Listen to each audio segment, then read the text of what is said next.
If I was to tell you that a rock appeared in this room that I'm filming in from nothing, you would say that I am not a valid source of information, that I've bought into a lie. Damn straight! Hello everyone, I'm Professor Plink. I respond to various theological and ideological questions and claims from a rationalistic and naturalistic approach in an effort to give and explain the opposite viewpoint and help to balance the conversation. Matt Powell is one of the all-time great Christian lolcows on the internet. Of course, his content and commentary is regularly bigoted and hateful to the point where most of his fellow Christians would disavow him. And as far as homosexuality goes, I believe the Bible puts a death penalty on it. I believe it's disgusting. Obviously, I believe it's the government's job to execute criminals, and I believe that the Bible says clearly that homosexuality is a criminal crime. It's a crime. But also, what little credibility he ever had with the extreme wing of evangelicals has largely been burnt up after prostrating himself before the ultimate Christian lolcow, Kent, "When did you stop beating your wife?" Hovind. But every now and again, in pure masochistic fashion, Matt attempts to get some scraps of attention again by making a new YouTube video and drawing the ire of the internet denizens who have smacked him down so many times before. And he's recently made such an attempt again with a video so blatantly titled, "A Christian Response to Atheism." That's bait. And though obvious bait is obvious, far be it from me to let such a delicious and juicy piece of dumb fuckery as this go unanswered. So let's get stuck in and see how completely Matt Powell, someone who has had atheist positions explained to him a multitude of times before, gets atheism so egregiously wrong today. But before we get into that, if you end up liking what you see in this video and would like to help out the channel, make sure to subscribe, click the bell so you'll always be notified when new content comes out. Check out my social media, including my Patreon and Twitter, all linked in the description. And of course, like this video, pop in a comment. All that goes a long way towards pleasing the YouTube algorithm. And I, for one, welcome our new AI overlords. I'd like to remind them that as a trusted internet personality, I can be helpful in rounding up others to toil in their underground dilithium caves, and keeping my channel motoring along. Now on to today's video. Well, that's exactly what atheism is. It's the idea that everything could have appeared from nothing with no God. That is a belief in magic. That's mysticism and sorcery. That is not science. And the classic straw man right out of the gate. Atheists believe that everything came from nothing. I am an atheist. I do not believe that everything came from nothing. I've met and interacted with many atheists. I've never once met an atheist who believes that everything came from nothing. I have watched thousands of hours of atheist content over the years, and I have never once encountered any atheist putting forth the idea that everything came from nothing. This is the strawmaniest straw man that ever manned straw. The scientific model that explores the formation of the universe and everything in it, that being Big Bang cosmology, does not posit everything coming from nothing. If I've said this once, I've said it 1,000 times. Ahem. The Big Bang was not the explosion of the universe out of nothing. It is the expansion of the current presentation of our universe from an initial state of high density and temperature. The Big Bang is the natural change in state from a primordial singularity of energy to the current continually expansive universe. By this model, the universe has always existed, for all of time's existence in some form. By this model, there never was a nothing for everything to come from. The universe coming from nothing is a Christian position. It's not a uniquely Christian position, as other theologies assert something similar, but creation ex nihilo, creation of the universe from nothing, is a Christian idea. It's what you believe, Matt. From Romans 4:17, the God who gives life to the dead and calls into being things that were not. You believe that your God spoke the universe into existence out of nothing. Not that God rearranged already existing material into the universe. Not that God took part of himself and changed it into the universe. but that God literally spoke existence into being out of nothing. And by your own admission, something coming from nothing is sorcery and mysticism. It is not science. Your position is to believe in unsubstantiated magic creating something from nothing. Not us.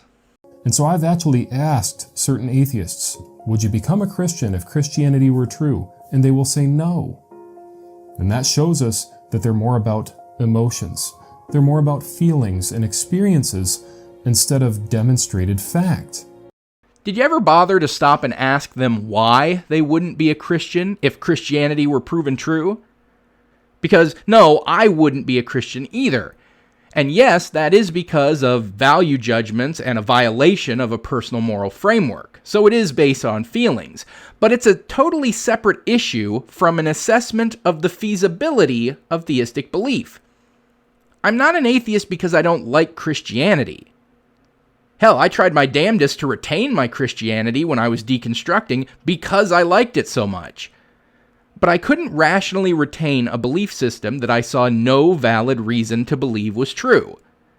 And it was only after I was disconnected from it did I start to realize the objectionable nature of the beliefs that I had been so adamant about clinging to for so long. So it wasn't disliking the religion caused me to stop believing in it. Quite the opposite. I was no longer believing in it, and that allowed some emotional distance from it in order to start realizing that it totally violated my values and morality. So yes, even if Christianity were proven true, I wouldn't be a Christian. I certainly wouldn't be an atheist because I would absolutely believe in the Christian God if that God were proven to my satisfaction to be real. So I would believe. I just wouldn't worship. Because I don't believe that it's right or justifiable to worship evil, which is what I would assess your God as being. I've said this in responses to this kind of question from Christians before, but if the God you believe in were proven to be false, and that in fact the highest and most powerful being in existence was a malevolent entity more closely aligned with the Christian concept of the devil, would you worship that devil just because he's the most powerful being and controlled where your soul goes after you die? Would you support evil just to get a better afterlife out of doing so? If yes, then you're a bad person only concerned with yourself. If no, then you should understand why I wouldn't be able to be a Christian even if it were true, which I don't believe that it is in the first place. Look, if you're an atheist, there's no way to determine what's right and wrong. And so everything is based on feelings. Remember, it's about a feeling rather than what fact is and what science has shown us and the things that we can know for sure. Well, for one, yes, atheists can determine right from wrong. And we do so in much the same way that theists do. Subjectively. Because there's no such thing as objective morality. Even Christians don't adhere to anything close to truly objective morality. You base your morality on the church teachings in the Bible, which is based on the subjective interpretations of faith leaders and biblical scholars, which the Bible itself is based on the subjective writings of the Bible authors. And even if they are the totally accurate word of the God that you believe in, those writings are based on the subjective assessments of that God. And in the end, Christians and theists of all stripes all over the world disagree wildly about what is moral and immoral, even if they're reading from the same religious texts. Most often, their claims about morality and their interpretations of the moral edicts of their religion end up falling in line with their very own personal assessments of right and wrong based on their personal moral framework. A framework that they come to based on things like their upbringing, their personal experiences, their empathy and their reasoning, their subjective feelings. And then they just interpret the Bible and the faith to fall in line with their personal subjective feelings about right and wrong. So, in the end, both theists and atheists get their sense of right and wrong from exactly the same place. Their feelings, their subjective interpretations of right and wrong. It's just that the theists then insist a fictional God that they believe in agrees with them, while atheists are honest and self-aware enough to admit that it all comes from within ourselves. And why did you say that atheists base their morality on feelings rather than what science tells us and what we can know to be true? As if Christians are basing their morality on science? Boy, have you lost your mind, because I'll help you find it. Science can determine what sorts of actions and systems produce the most good for the most people, or what things are going to end up producing more harm. But these things are rarely aligned with what theism, especially Christianity, has espoused over the years. Science can easily assess the harm caused on both the micro and macro scale for things like slavery, the subjugation of women, genocide, or rigid theocratic control of a populace, all of which were and are things outright commanded by your holy book. If we're wanting to look towards what science can prove and what we can know for sure in terms of how to treat others and how we should view right and wrong, well, that would be what we call secular ethics. And what group of people do you really think lean towards secular ethics? Atheists? Or kill all the gays and let God sort them out Christians like you? Whatever our government says, as far as like for a death penalty, I think should go for them. It's more about emotions. And so we're left with emotional experiences and just feelings that would tell us what to do if there is no God. And a lot of people are going to have a lot of different feelings. And so it's going to be nothing but chaos if we take an atheistic perspective of the origin of the universe and of our existence. Christians like to disavow Hitler and claim that he was an atheist, but that is about as baseless as it gets, and they can only make that claim through a basic no true Scotsman fallacy. Well, no true Christian would do what he did, so he couldn't have been one. But he was. Not only by upbringing that he never publicly sought to alter, but by his own words. Either in his writings, where he talked about the commands of the Almighty Creator and claimed that he was fighting for the work of the Lord, or in his public speaking, where he declared himself not a Catholic, but a German Christian, a statement that he never retracted. Not to mention that the Nazi regime and Nazi German culture as a whole was unabashedly Christian. So stop getting all Godwin, Matt, and shut the hell up. He's one of yours. Deal with it. And one thing we need to understand is that atheists actually have the worst statistics in the world for doing some of the most reprehensible things known to man. They lead the world in school shootings. Now keep in mind, they only make up a small percentage of the population, yet they lead the world in school shootings. That means there's a correlation between atheism and school shootings. This statistic of atheists being responsible for most school shootings comes from a study that looked at U.S. school shootings between 1998 and 2018, where a total of 69 school shootings were looked at.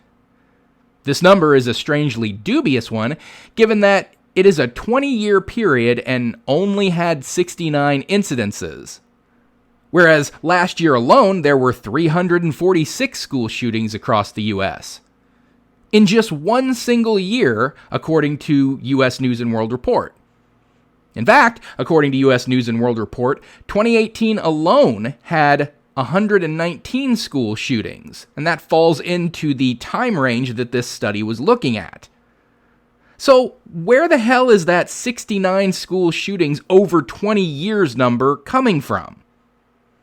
Furthermore, the American Association of Pediatrics ran a study of school shootings that ran from 1997 through 2022 and found 1,453 school shootings in total. So it seems that this Christian-biased study massively restricted the school shooting incidents that they took into account, only looking into about 5% of the actual total of school shootings in the U.S., and they just so happened to find an abundance of atheist perpetrators in that 5% they were looking at. What a shocker. Do you think the same would hold true if they had actually taken into account all of the school shootings that happened in that time frame? if they looked into the religious demographics of those other 1,400 school shootings that they ignored? Who knows? Maybe they would. We don't have those statistics. But here are some statistics about religious beliefs and violence that we do know. Phil Zuckerman writes in a 2019 article in Sociology Compass that murder rates are lower in more secular nations and higher in more religious nations where belief in God is deep and widespread. And within America, the states with the highest murder rates tend to be highly religious, such as Louisiana and Alabama. But the states with the lowest murder rates tend to be among the least religious in the country, such as Vermont and Oregon. Furthermore, although there are some notable exceptions, rates of most violent crimes tend to be lower in the less religious states and higher in the most religious states.